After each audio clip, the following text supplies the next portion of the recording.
Hare Krishna, muy buenos días.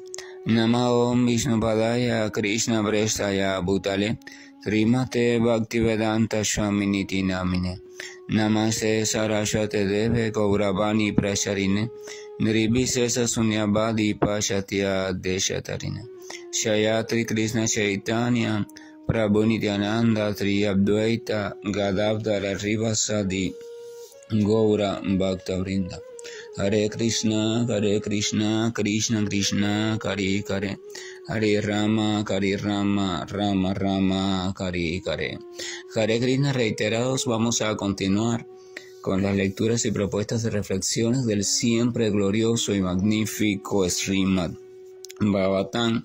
Estamos en el punto donde Hastinapur completa, o sea, la ciudad, la capital de los Pándavas, está exaltada por la noticia de que Krishna está partiendo. Wow, Krishna, aquel que ha atraído, ha robado el corazón de todos con su trato tan amistoso, amoroso, dulce, aquel que es tan perfectamente esplendoroso, manso, delicado, travieso. Ese Señor que nos ha acompañado en tantos momentos difíciles, con el cual hemos estrechado un lazo irrompible, se nos está saliendo de nuestra presencia, de nuestra vida. Y habíamos visto entonces en el último episodio, decía, debido a un amoroso deseo del ver al Señor, las damas de la familia real de los Kurus subieron a la azotea del palacio y, sonriendo con afecto y recato, dejaron caer sobre el Señor una lluvia de flores. El texto 17 continúa. En esa oportunidad Arjuna, el gran guerrero y conquistador del sueño, quien es el amigo íntimo del muy amado Señor Supremo, tomó una sombrilla que tenía un mango hecho de joyas y que estaba bordada en encaje y perlas. O sea, aquí a Arjuna, en el texto en sánscrito, se hace referencia a él utilizando un término, que el término es Gudakesha. Gudakesha hace referencia a aquel que ha logrado conquistar, que ha logrado dominar, escapar, o sea, trascender el estado de ignorancia o el estado de ilusión o de sueño.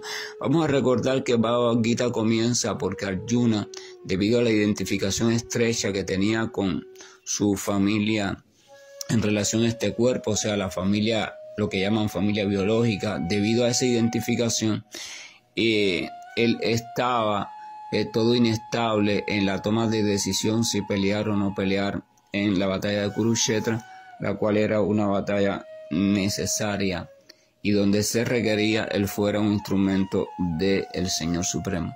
Pero eso debería ser una decisión clara, sin disputa. Él debía tener claridad en que lo que había que hacer era simplemente pelear y ya, pero no era una batalla común. Aunque era una batalla más, igual que tantas otras batallas, tenía una diferencia.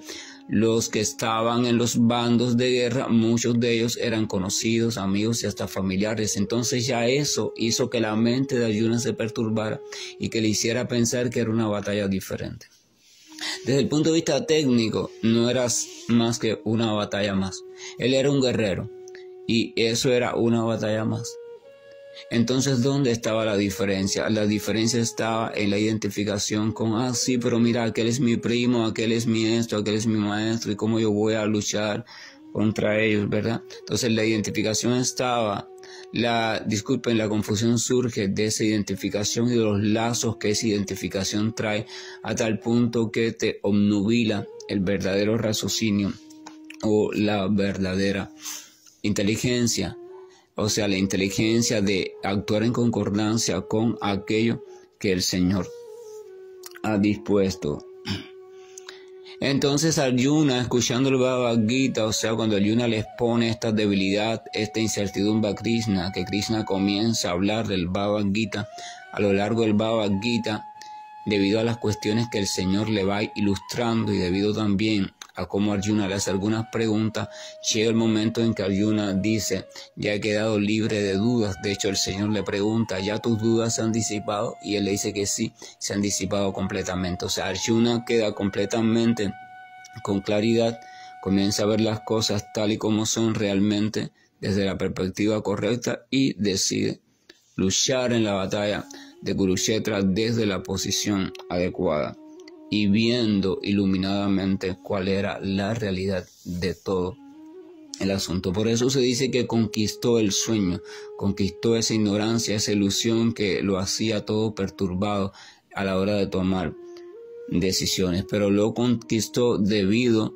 a la influencia y a la presencia con su sabiduría, sus palabras, su ayuda, la presencia del Señor Supremo. Por tanto, debido a que estaba allí y recurrió al Señor Supremo, por favor, instrúyeme porque estoy desorientado, estoy lleno de debilidades. Ese es el consejo, esa es la recomendación. Entonces dice que ese Arjuna ahora era imagínense, gran general triunfante, gran guerrero, a quien todo el mundo en la ciudad respetaba y servía, y sin embargo, de hecho, desde el punto de vista militar y desde el punto de vista social era superior a Krishna, porque Krishna era simplemente un primo, pero no era hijo directo de los Pándavas.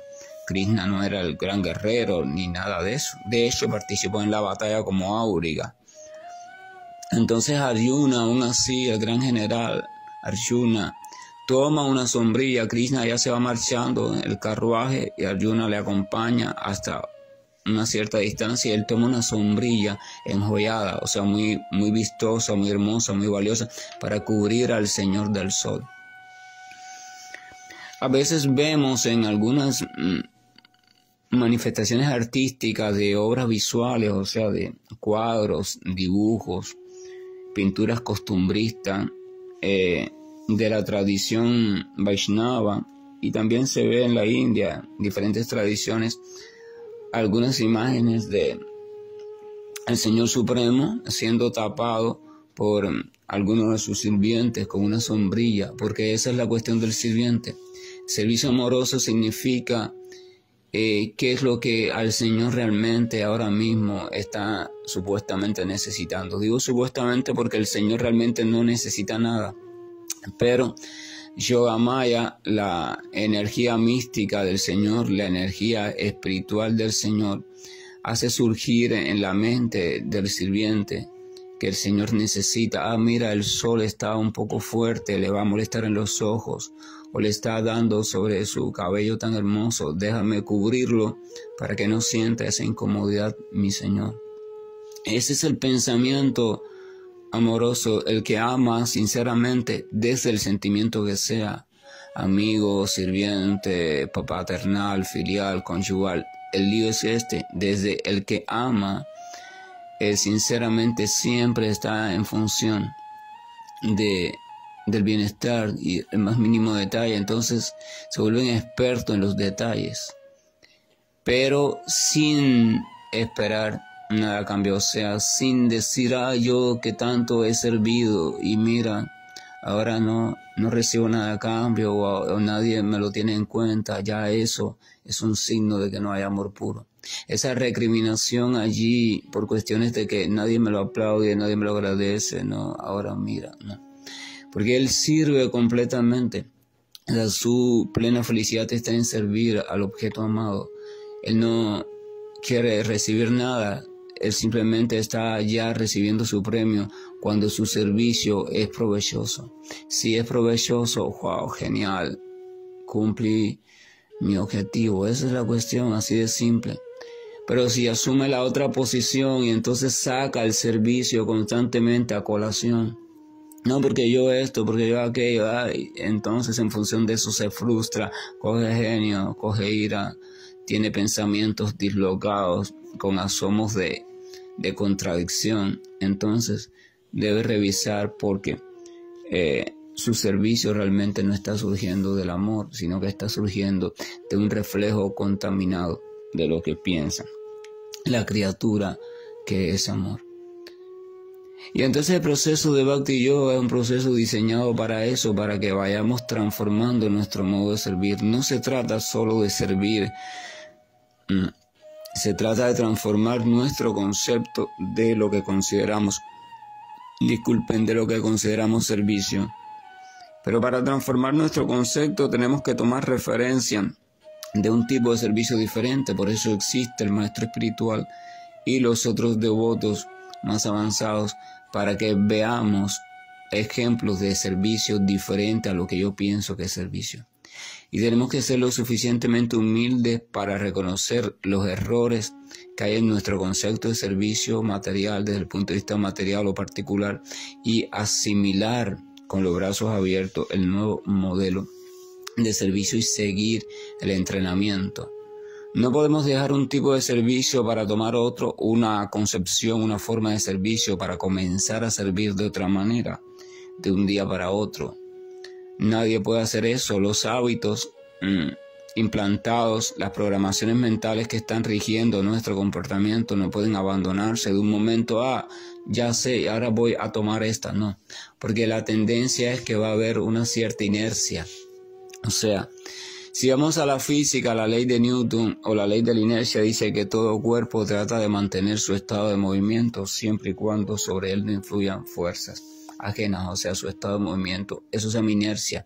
Si el cuerpo va en movimiento, si usted va en su auto a una velocidad dada y de pronto tiene que aplicar el freno, por tendencia su cuerpo va a querer seguir moviéndose. Y si no tiene cinturón puesto, es probable que se vaya contra el parabrisas, ¿verdad?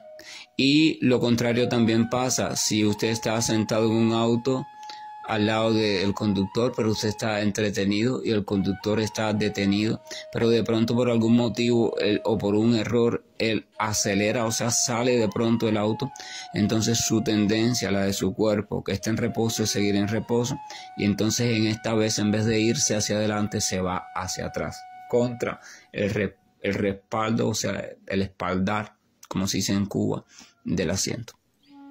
La tendencia, la inercia existe, está allí en todo sentido, en el campo físico, en el campo mental, en el campo afectivo, emocional. No se puede cambiar bruscamente de un estado de movimiento, de una posición a otra. La tendencia va a ser preservar la posición conocida, hasta que ya la nueva posición vaya cobrando, por supuesto, por decirlo así, el mando. Entonces eso, transformación Bhakti Yoga, el camino del Bhakti, lleva un camino, una etapa previa que puede ser más corta o menos corta en dependencia de la entrega sincera del practicante, del estudiante o del discípulo. Porque es una etapa de transformación donde, aunque está haciendo servicio devocional, se debe saber que ese servicio devocional es la sombra del servicio devocional. O sea, es simplemente una transformación en pleno entrenamiento. El servicio devocional verdadero no comienza hasta que el corazón de la criatura y la mente de la criatura no ha sido inundada por completa por la presencia de un sentimiento amoroso, lúcido y sobrio hacia el Señor Supremo. Y comienza genuinamente cuando esa criatura despierta entonces a su cuerpo espiritual. Mientras tanto, se debe entender, no hay real servicio devocional, pero sí al menos hay un entrenamiento bien dirigido, consciente de lo que es el servicio devocional, o sea, un acercamiento al servicio devocional. Entonces allí están las deidades, o allí están los altares, y ahí están los protocolos, ahí están las regulaciones, ahí está lo que se debe y lo que no se debe hacer. O sea, es un entrenamiento. A veces uno, por ejemplo, puede entrar en algún curso de entrenamiento de la Cruz Roja, que la Cruz Roja dé de primeros auxilios, y por ejemplo en alguna clase van a dar una clase de cómo si una persona está sumergiéndose en el mar a punto de morir, y cómo uno, si logra rescatarlo, cómo le puede hacer, ¿no?, ciertas manipulaciones sobre el tórax, buscando a ver si trago agua, a ver si la suelta, o darle respiración, lo que llaman respiración boca a boca, cómo se hace, ¿verdad? Pero entonces lo hacen, allí tienen una especie de maniquíes hechos específicamente para eso, para que el estudiante pueda ir aprendiendo adecuadamente cómo se hacen las manipulaciones. El maniquí no es un ser humano, no es un ahogado, o sea, no es una persona que está a punto de morir por ahogamiento ni nada de eso, pero sirve como herramienta para uno aprender la técnica que después debe emplear con una persona, porque si va directamente a emplearla con una persona es probable que como en un inicio la hace mal, entonces causen daño en vez de causar el efecto deseado. Entonces siempre en todo hay un entrenamiento. Primero hay un aprendizaje de la teoría, cuál es la base teórica de todo esto, y después hay un entrenamiento práctico, y ese entrenamiento siempre en los casos, a menos en los casos serios, está, ¿cómo se dice cuando? Supervisado, está vigilado por el tutor, por el instructor, el maestro o como se llame la figura encargada de dicha acción. O sea, porque él te va corrigiendo, mira, esto no, aquello no. Si algunos lo hacen más bruscamente, otros más suavemente, eso depende de la personalidad, pero lo importante es que hay que ir corrigiendo. No existe posibilidad de entrenamiento sin corrección. Siempre hay algo que corregir.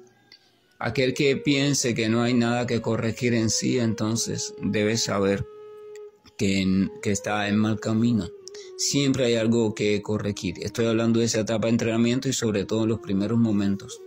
Porque la persona va a tener la tendencia de no ser corregido, siempre hay algo que corregir. Claro, debemos ser cuidadosos también porque hay casos y casos que están en una posición, en otra, en un nivel y en otro, entonces, pero en sentido general, siempre hay algo que corregir hasta que se va ganando en el entrenamiento, se va comprendiendo bien el conocimiento, se va adquiriendo las habilidades necesarias para realizarlo y entonces ya cada vez va habiendo menos que corregir hasta que está listo para ser oficialmente declarado miembro del cuerpo de salvavidas de la costa de no sé qué país. Pero el punto es el siguiente.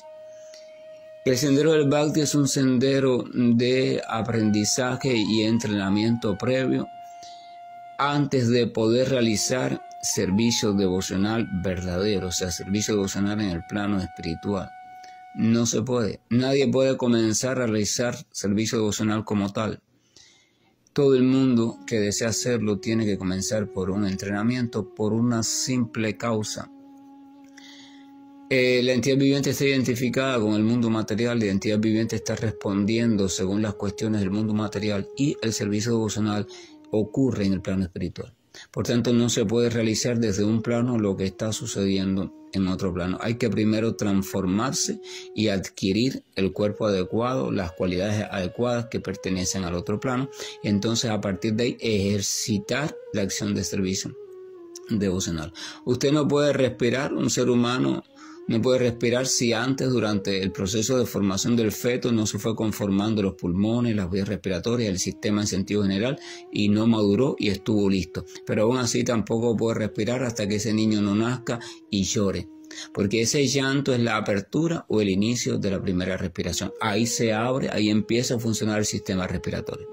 El sistema respiratorio de hecho no puede funcionar, no está funcionando dentro del vientre, sino el niño tragaría líquido. El líquido que lo protege lo tragaría, entonces se moriría. Sucede fuera. Ya el sistema está listo, ya está maduro, entonces viene el segundo paso. Hay que introducirlo en un ambiente donde haya aire, de oxígeno. Ese es el nacimiento. Ya nació, entonces ahora debe gritar, debe llorar. Y si no llora, se le dan unas nalgadas bien dadas que le duela un poquito para que él, debido a ese estímulo, se queje. Y esa queja, la única que se va a hacer, por supuesto, es llorar, pero al llorar se abrieron los procesos respiratorios o el proceso respiratorio. Fíjense, proceso natural, ¿verdad? Hay un estímulo primero y ese estímulo es la unión entre el espermatozoide y el óvulo. Si las condiciones están creadas, ocurre perfectamente y ocurre un proceso de transformación creciente, o sea, el surgimiento progresivo de una nueva criatura. En esa conformación hay toda una información por la cual esa estructura se va guiando. Un feto no se forma a lo loco, hay toda la información necesaria.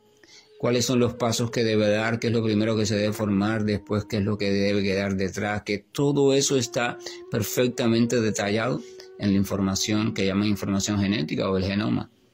Entonces por ahí también hay un potencial energético que es el que se va encargando de hacer todos los cambios guiado por esa información. La información no cambia, La información por sí misma no tiene potencial de cambio y el potencial de cambio no tiene información.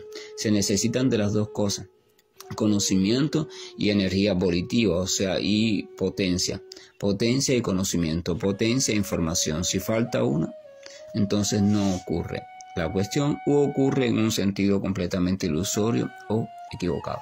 Entonces, en esa conformación de toda esa estructura que se conoce como cuerpo del ser humano, hay un momento en que también se va conformando el tracto respiratorio con sus órganos, su cuestión, y lleva un tiempo determinado, o sea, lleva un proceso, un tiempo determinado, vigilado que esté sucediendo de acuerdo a la información, o sea, al plano establecido en los genes. Y vamos a suponer a un ser humano normal, o sea, promedio, saludable. Entonces después ya cuando todo está listo y todos los otros sistemas necesarios para la vida, porque no solo basta con respirar, el cuerpo tiene que estar completo. Cuando ya está perfectamente completo, perfectamente listo, entonces hay que colocarlo en el ambiente adecuado, el nacimiento.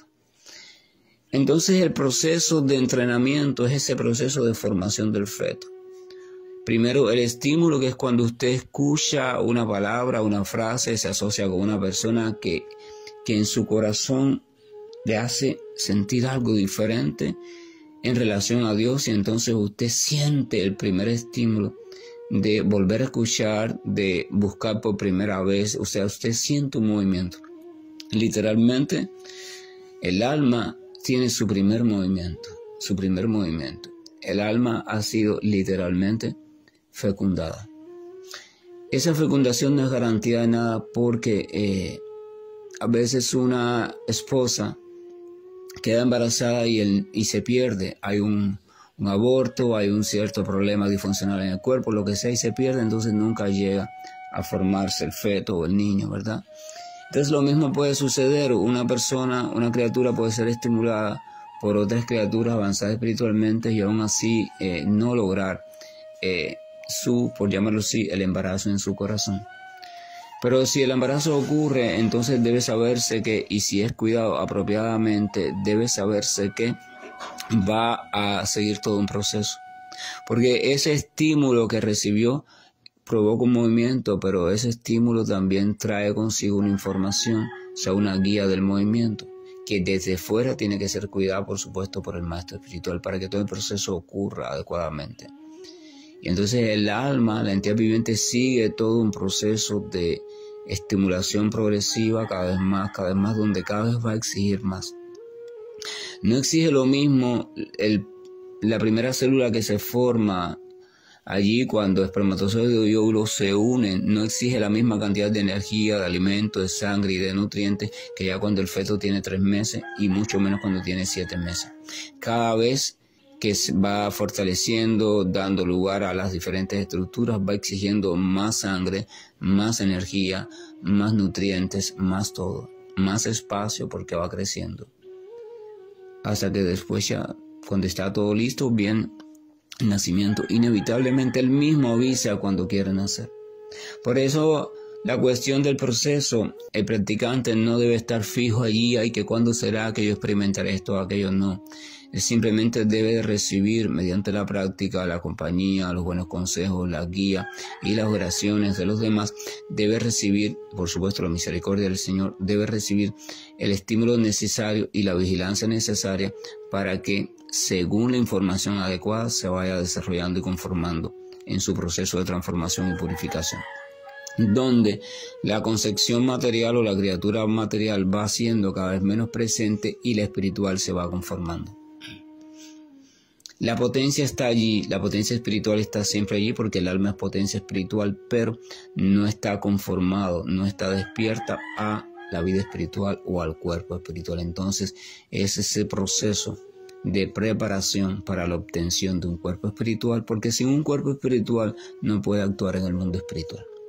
Nadie puede actuar en el mundo espiritual si antes no tiene los medios adecuados para eso. Lo mismo pasa aquí. Si usted no adquiere, por ejemplo, si hay un error genético, cuando el feto se está formando y el niño nace sin sus 2 brazos, entonces el niño, por vía natural, no hablamos de prótesis robótica ni nada, el niño por vía natural no podrá nunca gatear, porque el gateo necesita del apoyo sobre los antebrazos y los codos y el movimiento coordinado entre piernas y brazos. Pero tampoco nunca podrá sujetar nada con sus brazos porque los brazos no están. Entonces, actividad espiritual, que eso es servicio devocional, necesita evidentemente un cuerpo para hacerlo, pero ese cuerpo no está.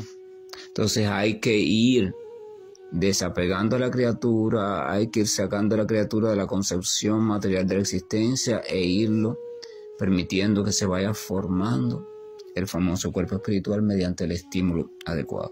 Entonces toda esa etapa se realiza mediante el servicio devocional regulado, bajo instrucciones y guía, y recordando siempre que ese servicio devocional es sumamente importante, pero no es el estado puro de servicio devocional. Sí, porque hay personas que en la vanidad, no, yo realizo servicio devocional, a mí me toca esto, a mí me toca aquello, ¿verdad?